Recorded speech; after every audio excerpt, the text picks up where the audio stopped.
네, 오늘도 우리 말씀 듣는 모든 성도들에게 하나님께서 말씀의 은혜로 함께 해주시기를 간절히 축복합니다. 오늘은 우리 교회에서 성경 통독 운동을 하고 있는데, 그래서 어떤 분이 그런 요청을 해왔어요. 목사님, 우리가 성경을 이렇게 쭉 읽고 있는데 성경의 전체적인 내용들, 이 개론을 좀 알았으면 좋겠습니다. 성경이 어떻게 기록됐고 또 어떻게 어떤 주제로 이렇게 되어 있는지 이런 것들을 좀 자세하게 공부했으면 좋겠습니다. 이런 의견이 있었어요. 그래서 제가 오늘과 다음 시간을 통해서 신약 성경 개론을 강의하려고 합니다. 네. 신학교에서 배우는 거죠. 신학교에서 배우는 건데 제가 이것을 잘 정리를 해서 여러분들이 기억하기 쉽게끔, 이해하기 쉽게끔 잘 설명을 드리려고 합니다. 그래서 이 신약 성경 개론을 잘 공부하게 되면 우리가 성경을 읽으면서 방향을 잃지 않게 돼요. 또 잘 이해할 수 있습니다. 그래서 오늘과 다음 주일 2주간에 걸쳐서 이 신약 성경 개론을 강의하고, 그리고 또 앞으로 이제 수요일마다 이제 사도신경이 끝났잖아요. 그래서 이제 수요일마다는 성경 각 권, 신약 성경 각 권, 마태복음, 마가복음, 누가복음, 요한복음 각 권을 이제 조금 더 자세하게 공부하려고 합니다. 그래서 이번에 성경 읽으면서 또 같이 이렇게 공부하게 되면 여러분들이 성경에 대한 지식도 많아지고 또 성경에 대한 지식이 많아지면서 믿음도 풍성해지고 은혜도 풍성해질 줄 믿습니다. 자, 여러분, 신약 성경은 어떤 책입니까? 당연히 하나님 말씀이죠. 이렇게 생각할 수 있습니다. 맞습니다. 하나님 말씀입니다.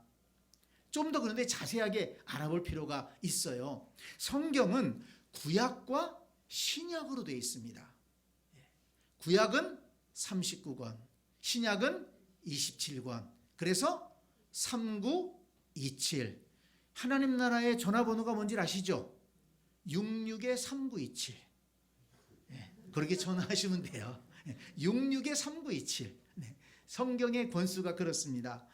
자, 그런데 이 구약은 그야말로 옛 언약이라는 말입니다. 구약, 옛 언약이라는 말이에요. 하나님께서 출애굽한 이스라엘 백성들과 함께 모세를 통해서 시내산에서 언약을 맺으셨습니다. 어떤 언약을 맺으셨는가? 출애굽기 19장 5절을 보면 이렇게 말씀하고 있습니다. 세계가 다 내게 속하였나니 너희가 내 말을 잘 듣고 내 언약을 지키면 너희는 모든 민족 중에서 내 소유가 되겠고 너희가 내게 대하여 제사장 나라가 되며 거룩한 백성이 되리라. 너는 이 말을 이스라엘 자손에게 전할지니라 했습니다. 하나님께서 모세를 통해서 이스라엘 백성들과 언약을 맺으셨어요. 내 말을 듣고 잘 지켜 행하면 너희는 내 백성이 될 것이고 거룩한 제사장 나라가 될 것이고 내가 너희 나라와 민족을 지켜줄 것이다. 너희가 들어가는 땅에서 생명이 들 것이다. 이렇게 약속을 해 주셨습니다. 그래서 이 구약 성경을 읽을 때에는 이 하나님의 이 옛날 언약, 시내산 언약을 중심으로 해서 읽어야지 이해가 됩니다. 또 구약 성경은 그 시내산 언약을 중심으로 해서 기록이 되었습니다. 그런데 안타깝게도 이 언약을 이스라엘 백성들이 깼어요. 하나님은 그 언약을 지키셔서 이스라엘 백성들을 애굽에서 건져내시고 가나안 땅에 들어가서 새로운 나라를 세우고 거기에서 하나님을 섬기며 복되게 살아가도록 인도하셨습니다.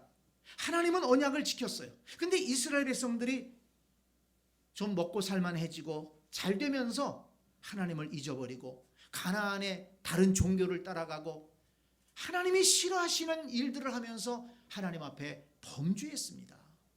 그래서 하나님과 이스라엘 백성들 간의 언약이 깨졌어요. 선지자들을 보내서 돌아와라 돌아와라 돌아와라 그렇게 외쳤지만 이스라엘 백성들은 듣지 않았습니다. 그래서 결국 이스라엘은 하나님과 맺은 언약을 지키지 않았기 때문에 그 나라가 망하게 됩니다. 그러나 하나님은 포기하지 않으셨어요. 이스라엘 백성들이 불순종하고 언약을 어기는 것을 보면서 이번에는 메시아를 보내서 온 인류와 새 언약을 맺겠다고 예언을 하십니다. 예레미야 31장 31절 말씀을 보면 여호와의 말씀이니라 보라 날이 이르리니 내가 이스라엘 집과 유다 집에 새 언약을 맺으리라. 옛 언약은 깨졌어요. 이스라엘 백성들이 깨뜨렸습니다. 그런데 하나님은 이제 새 언약을 맺으시겠다, 이렇게 말씀을 하셨습니다.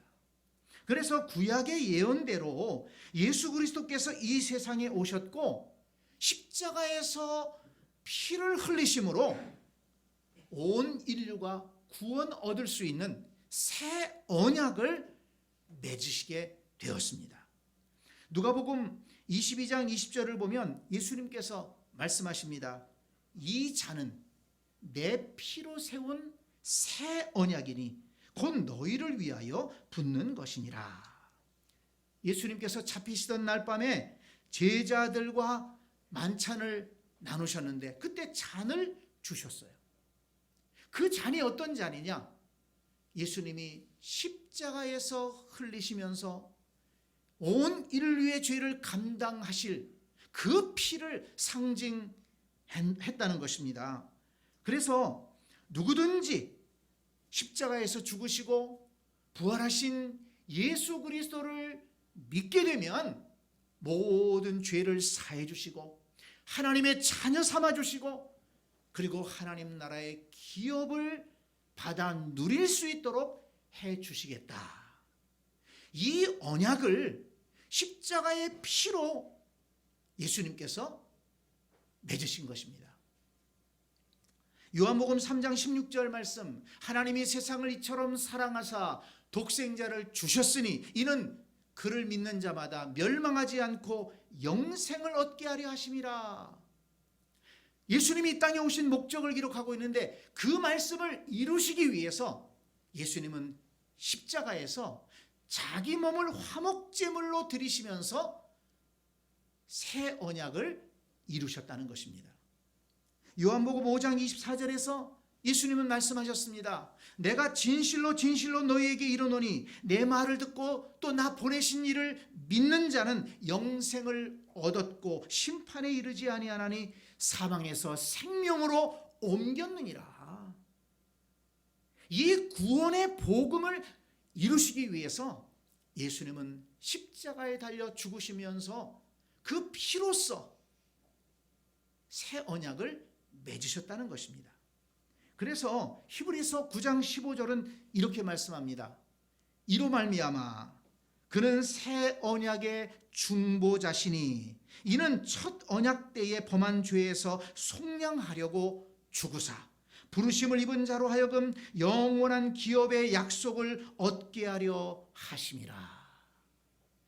옛 언약을 지키지 않으므로 범죄에서 멸망할 자들을 구원하시고 그리고 하나님 나라의 기업을 주기 위해서 예수님은 새 언약의 중보자가 되셨다, 이렇게 말씀하고 있는 것입니다. 그래서 여러분, 신약 성경은 바로 예수님께서 이 세상에 오셔서 죄인들을 구원하시기 위해 맺으신 새 언약을 기록해 놓은 책이다, 이렇게 알아야 됩니다.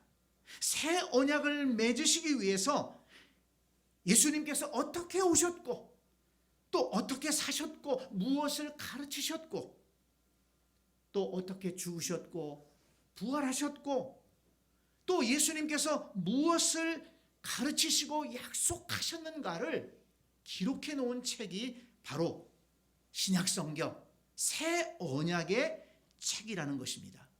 그래서 신약성경은 예수님이 주인공입니다. 많은 사람들이 나오고 등장하지만 주인공이 예수님이라는 것이에요.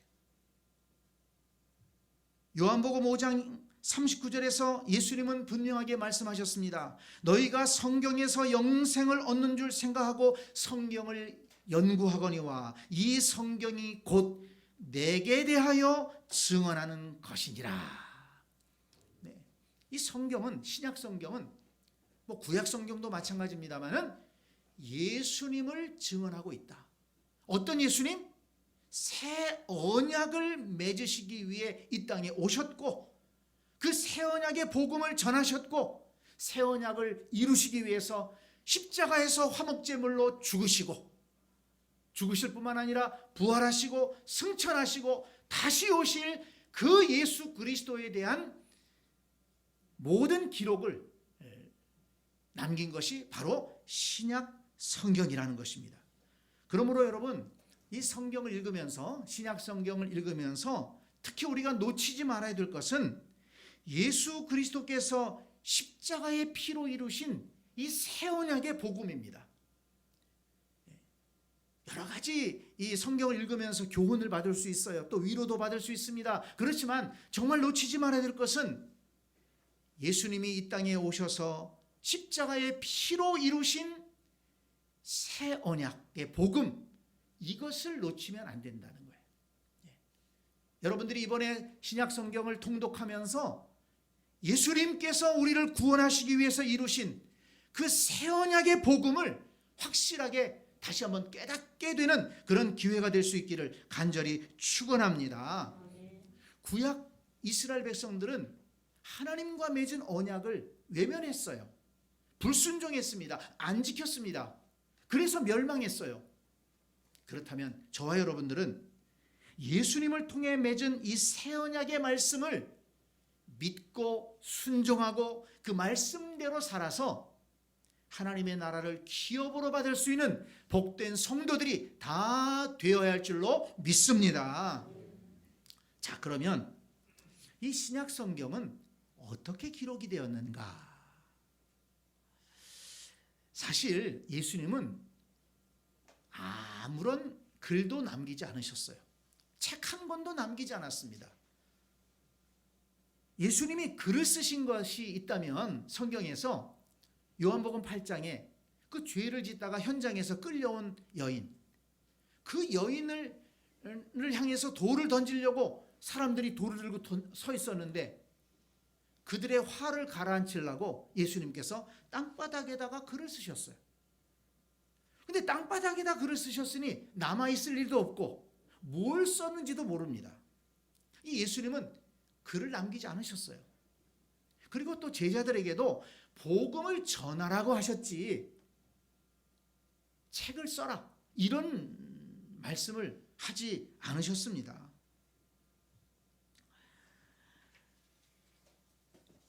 그래서 제자들은 예수님께서 승천하신 다음에도 바로 어떤 책을 쓰지 않았어요. 왜냐하면 예수님의 말씀을 생생하게 기억하고 있기 때문입니다. 예수님께서 어떻게 사셨고 어떤 말씀을 주셨는가, 예수님이 행하신 그 놀라운 기적과 또 십자가의 모든 일들, 또 부활했던 그 영광스러운 일들, 이런 것들을 제자들이 너무 생생하게 다 잘 알고 있었어요. 그래서 예수님이 승천하신 다음에는 구전으로 말로 예수님을 전하고 가르치고 그랬습니다. 그런데 문제가 생겼어요. 예수님을 생생하게 경험했던 사람들, 예수님 말씀을 듣고 기억했던 사람들, 이런 사람들이 점점 나이 들어가는 것입니다. 세상을 떠나는 것입니다. 그래서 예수님의 가르침을, 예수님의 행적을 문서로 남겨야 되는 그런 필요성이 생기게 된 것입니다. 그래서 하나둘씩 예수님의 제자들이 내가 바라보았던 예수님, 내가 경험했던 예수님, 또 내가 들었던 예수님의 말씀, 예수님이 행하신 기적들을 책으로 기록하기 시작했습니다.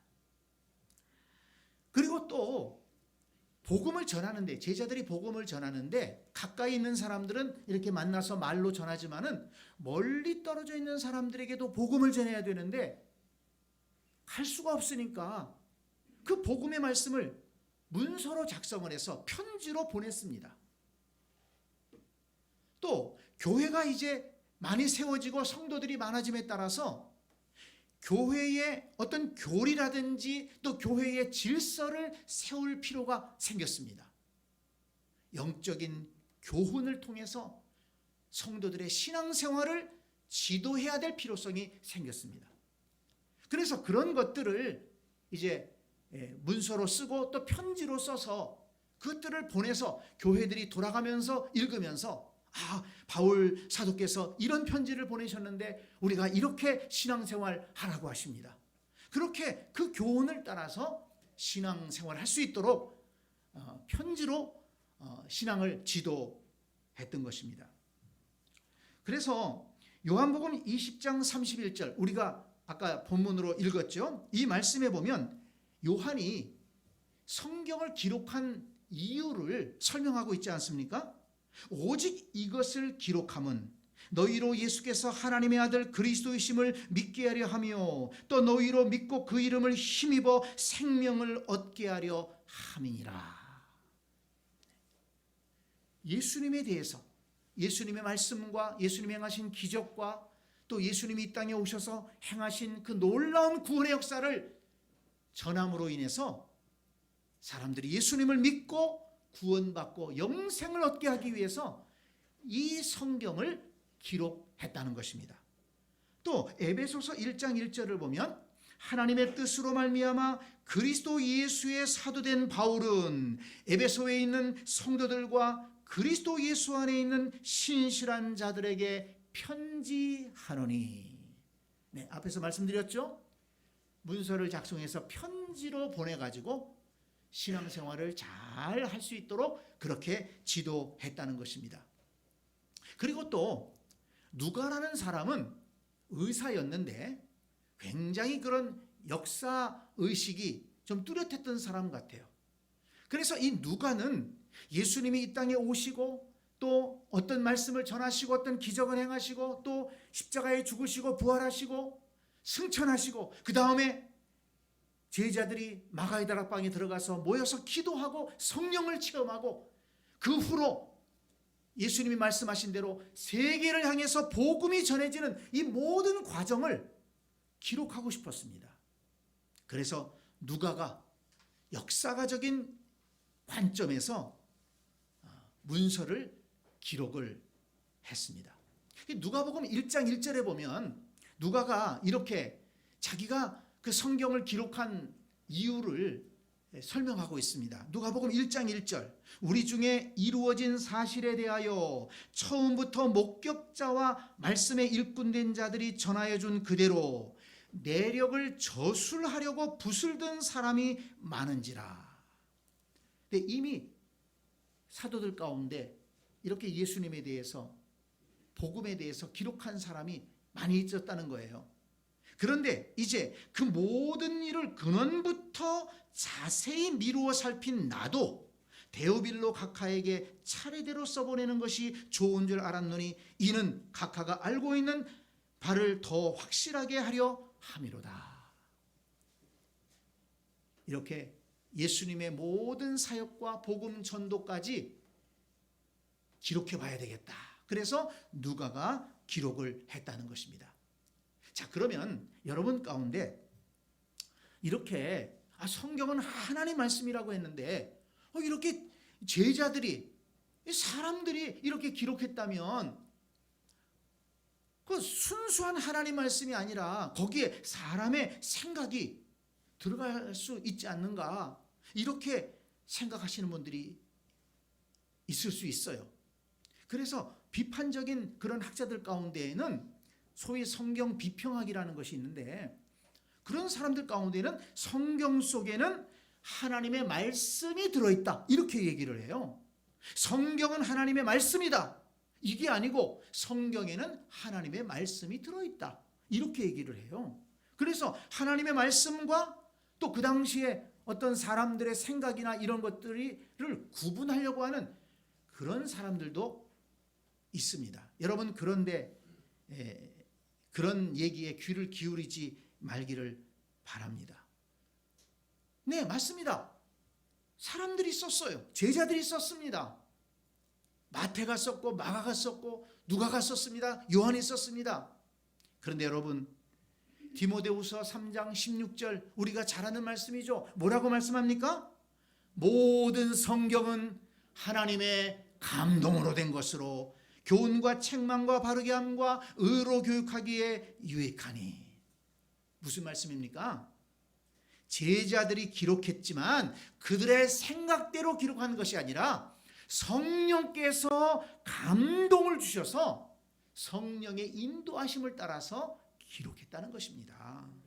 베드로후서 1장 21절에도 말씀합니다. 예언은 언제든지 사람의 뜻으로 낸 것이 아니요 오직 성령의 감동하심을 입은 사람들이 하나님께 받아 말한 것임이라.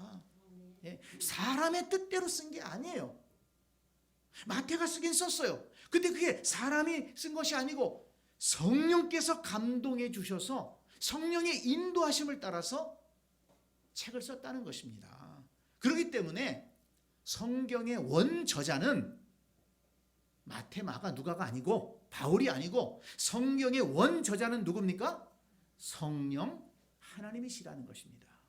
성령 하나님께서 성경의 원저자인 것입니다.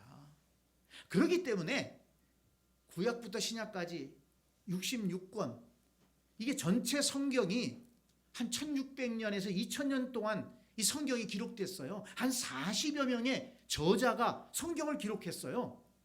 그리고 그 성경 저자들이 다 같은 사람이냐? 아닙니다. 직업도 다르고 또 언어도 다르고 문화도 다르고 교육 수준도 다르고 다 달라, 신분도 달랐어요. 그런데 그 많은 사람들이 오랜 세월에 걸쳐서 또 지역도 다르고 다 그렇게 썼는데 어떻게 성경이 창세기부터 요한계시록까지 주제의 통일성이 있을 수 있느냐? 왜 그렇습니까? 성경의 원저자는 누구라고요? 성령 하나님이시기 때문에 그렇습니다.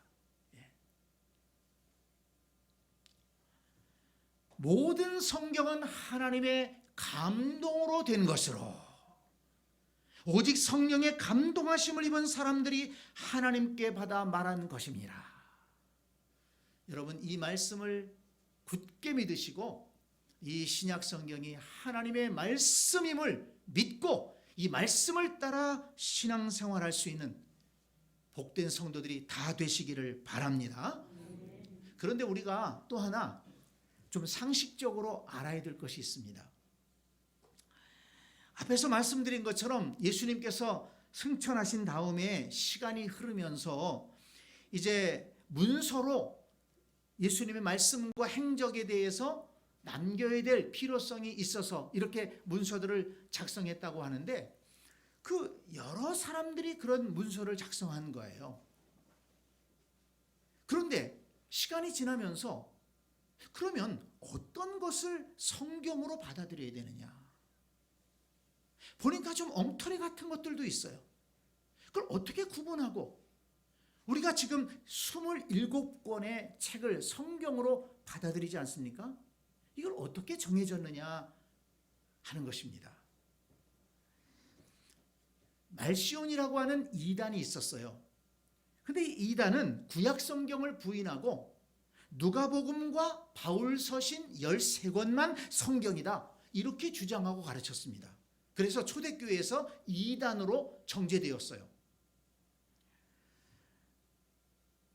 그러니까 교회 안에서는 많은 이제 논의가 시작되지 않았습니까? 어떻게 구분하고 무엇을 정경으로 받아들일 것이냐 논의하던 차에 189년에 기독교 초기 교부이고 아주 유명한 신학자였던 이레니우스가 세 가지의 원칙을, 세 가지의 방향을 제시했습니다. 첫째는 정경으로 완전히 인정할 수 있는 책이 있다. 그것은 사복음서와 13권의 바울서신과 요한일서와 베드로전서다. 그리고 또 하나, 정경으로 받아들여야 될지 말지를 조금 살펴보고 고민해야 될 책들이 있다. 히브리서, 야고보서, 베드로후서, 요한 2, 3서, 유다서, 계시록. 이건 그 당시에는 조금 더 연구해 보자라는 입장이었습니다. 그리고 마지막으로는 정경으로 받아들여서는 안 될 가치 없는 글들이 있다. 바나바 서신, 헤마스의 목자서, 12사도의 교훈집, 솔로몬의 지혜서, 이런 책들이 그 당시에 돌아다니고 있었습니다. 여러분들이 들어보셨는지 모르겠지만 외경이라고도 하고 위경이라고도 하는 그런 책들이 있었어요. 근데 이것을 천주교에서는 지금 받아들이고 있습니다. 그것도 굉장히 그 신학을 세우는데, 천주교의 교리를 세우는데 거기서 많은 것들을 갖다가 썼어요. 특히 연옥교리라는 이런 것들, 성경에 없는 교리인데 이런 것들을 외경에서 갖다가 교리로 삼았거든요. 그러나 이레니우스는 아니다, 이런 책들은 가치가 없는 책이다, 이렇게 제껴놨습니다. 그러다가 397년에 칼타고에서 교회 지도자들이 모여서 이제 우리 정경을 정할 때가 됐다, 회의를 했습니다. 기도하면서 회의를 해서 지금 우리 손에 들어와 있는 27권의 이 책이 성경으로 정해지게 된 것입니다. 자, 그러면 우리는 궁금합니다. 무엇을 기준으로 해서 27권의 성경을 선택을 했는가? 정경이라고 인정을 했는가? 잘 들어보세요. 첫째는 사도성입니다. 사도성이라는 건 뭐냐면 성경의 저자가 사도 혹은 그와 밀접한 관계에 있었던 사람이 쓴 책이 성경이라는 거예요. 사도들, 마태, 또 요한, 또 야고보, 베드로, 이건 사도니까는 당연히 되겠죠. 그런데 그 중에 마가가 있고 누가가 있습니다. 마가복음, 또 누가복음, 또 누가가 쓴 사도행전. 사도가 아니거든요. 그렇지만 이 마가는 베드로의 선교 동역자였습니다. 그래서 베드로와 함께 사역을 하면서 베드로로부터 모든 것을 물려받았어요. 예수님에 대한 모든 것을 생생하게 들었습니다. 그래서 마가복음을 기록한 것입니다. 그리고 또 누가도 바울과 함께 선교 사역을 했거든요. 바울의 의사로서 바울을 보살피면서 함께 동역을 했는데, 바울로부터 예수님에 대한 모든 것들, 또 복음에 대한 모든 것들을 잘 물려받았습니다. 누가가 이 누가복음과 사도행전을 기록한 것이거든요. 그래서 사도들이 기록한 책과 마가와 누가가 기록한 책을 성경으로 받아들이게 되었습니다. 그리고 두 번째 기준은 뭔가 하면 보편성입니다.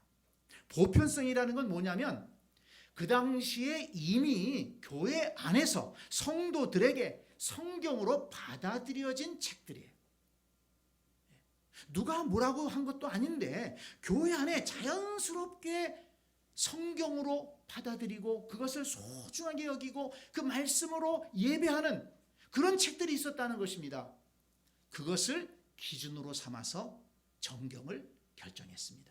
그리고 또 하나, 세 번째는 뭔가 하면 교리의 통일성입니다. 그 책의 내용이 예수님이 가르치신 복음과 일치하는가? 교리의 통일성을 보고서 예수님이 말씀하지도 않았는데 엉뚱한 것들을 기록해놨다, 주장한다, 그건 안 되는 거예요. 교리의 통일성. 신약 성경은 9명 혹은 10명이라고도 하는데 9명의 저자가 AD 49년경부터 AD 100년까지 한 50년에 걸쳐서 신약 성경을 기록했어요. 그런데 여러분도 아시는 것처럼 그 저자들이 다 각각의 사람 아닙니까? 직업도 다르고 출신지도 다르고 또 배움의 정도도 다르고 다 다른 사람들이 썼어요. 그렇지만 그 내용에 있어서 교리의 통일성이 있는가, 이걸 보고 정경으로 선택을 했다는 것입니다. 왜 그렇습니까? 성령께서 그 성경을 기록한 것이기 때문입니다. 교리의 통일성이 있다는 것은 성령께서 감동하셔서 그 책을 쓰게 하셨다라는 증거인 것입니다. 자, 여러분, 제가 더 얘기할 게 있지만 오늘은 이제 이 정도 하려고 생각을 합니다. 자, 신약 성경은 어떤 책이라고요? 새 언약의 책이라고 했습니다. 메시아가 이 땅에 오셔서 자기를 화목제물로 드리면서 온 인류에게 구원의 복음을 약속한 새 언약, 이 내용을 기록하고 있는 것이 바로 신약 성경입니다. 그래서 우리는 이 신약 성경을 통해서 신약 성경을 읽고 또 묵상하고 이 말씀을 믿음으로 인해서 우리는 하나님의 자녀가 될 수 있고 하나님 나라의 기업을 물려받을 수 있는 영광스러운 하나님의 자녀로 회복될 수 있다는 것입니다. 그러니 얼마나 소중한 책입니까? 이 세상에 많은 책들이 있지만 이것을 얘기하는 책은 없어요. 하나님이 우리를 구원하시기 위해서 새 언약의 복음을 알려주신 책, 이것이 바로 성경이다. 그리고 이 신약 성경이 기록되는 모든 과정에서 하나님이 감동하시고 성령께서 인도해 주셔서 오늘날 우리가 가지고 있는 이 신약 성경이 생긴 것이다. 이 사실을 잘 기억하시기 바랍니다. 그래서 우리 신약 성경을 열심히 잘 읽는 가운데 하나님의 은혜도 체험하고 구원의 능력을 경험하는 모든 성도들이 다 되시기를 간절히 축원합니다. 아멘.